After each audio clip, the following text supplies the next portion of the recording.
यार what is it like to fall in love according to a man? What is it like to fall in love? Like what is that feeling of falling in love for a man? That smell of rain, you know, ये मैं personal अपना बता रहा हूँ जो मेरे को मेरे लिए है। बारिश, क्योंकि मैं दिल्ली से बहुत रिलेट करता हूँ, क्योंकि दिल्ली में ही मैं पढ़ा हूँ। तो दिल्ली की बारिश, हर ड्राई पत्ता, हर ड्राई पेड़ लश ग्रीन हो जाता है। फिर उसकी जो स्मेल आती है, वो ठंड में शिवली फूल की जो स्मेल आती है, that is love for me. Am I making sense? नहीं। Yes. I think for me love, I relate it to fragrance, and it's not just with my partner. Even if I meet a friend, I recognize them by their fragrance. It could be their perfume or it could be their natural body odor. But वो जो खुशबू एक इंसान की खुशबू होती है, that is love for me. अगर आप ऐसे recognize कर सकते हो किसी इंसान को, then you are in love with them. Be it your friend, your family or your partner. Yeah. आपकी लव लैंग्वेज क्या है? फुल टची। हाँ, एकदम टची। जैसे हग्स एंड हैंड होल्डिंग। बातों में मैं ऑकवर्ड कर देता हूँ। क्यों? कुछ रैंडम ज्यादा ही बोल देता हूँ मैं, एक्स्ट्रा कुछ और रैंडम बातें बोल देता हूँ। पर हाँ, थोड़ा टची रहता है मेरा। और आपको पसंद कौन सी है लव लैंग्वेज? टची। हाँ, टच से ज्यादा और क्या? कुछ लोगों के लिए होती है ना कि गिफ्टिंग या टाइम स्पेंड करना या फिर एक्ट्स ऑफ सर्विस करना, कि उसको ये पसंद आएगा तो मैं उसके लिए चीज करके रखता हूँ या करके वो तो गोज विदाउट सेइंग है ना। वो तो आप किसी रिलेशनशिप में हो तो ये तो सब वो है, क्या बोलते हैं इसको, इंस्टामार्ट के आइटम्स हैं सारे। ये डालने हैं महीने के राशन में, ये तो होना ही चाहिए विदाउट सेइंग।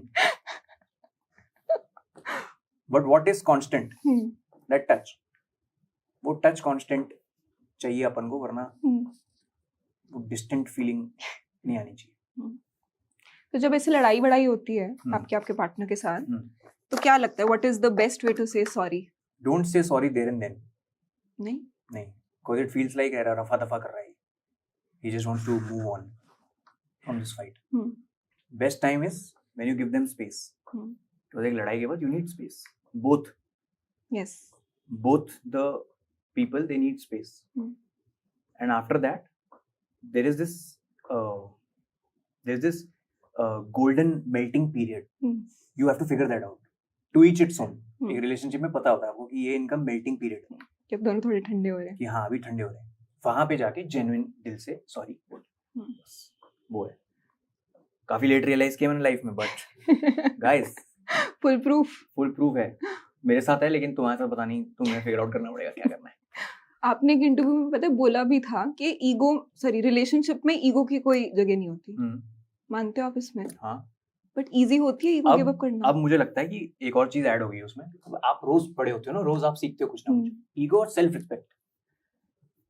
रिस्पेक्ट और ईगो से बड़ी कोई चीज नहीं है। डिफरेंस क्या होता है ईगो और सेल्फ रिस्पेक्ट में? ईगो में आप अपने से बड़ा किसी को नहीं समझते, आपको लगता है आप ही सही हो। सेल्फ रिस्पेक्ट में आप इतने सबमिसिव हो जाते हो कि अगला ग्रांटेड लेने लगता है आपको। फॉर ग्रांटेड लेने लगता है आपको। वो भी नहीं करना आपको। वो भी नहीं करना आपको। आपको अपना स्टैंड लेना है कि भाई सही है, प्यार मोहब्बत सब सही है, लेकिन समझ यार, तो समझ, ये समझ, ऐसे समझ। ये भी इम्पोर्टेंट है। और ऐसे तैश में यही होगा जो होगा, फिर उससे कुछ अच्छा नहीं निकलता। किसका निकला है? किसी का निकला है कमेंट में बताओ। अगर किसी ऐसे निकला है तो मान जाऊंगा मैं। नहीं निकलता। और आप अपने दोस्तों से भी नहीं शेयर करते ना अपनी रिलेशनशिप प्रॉब्लम्स भी नहीं और अच्छी चीजें भी नहीं। नहीं। क्यों? वो मेरे और पार्टनर के बीच की बात है ना। क्यों बताना है किसी को?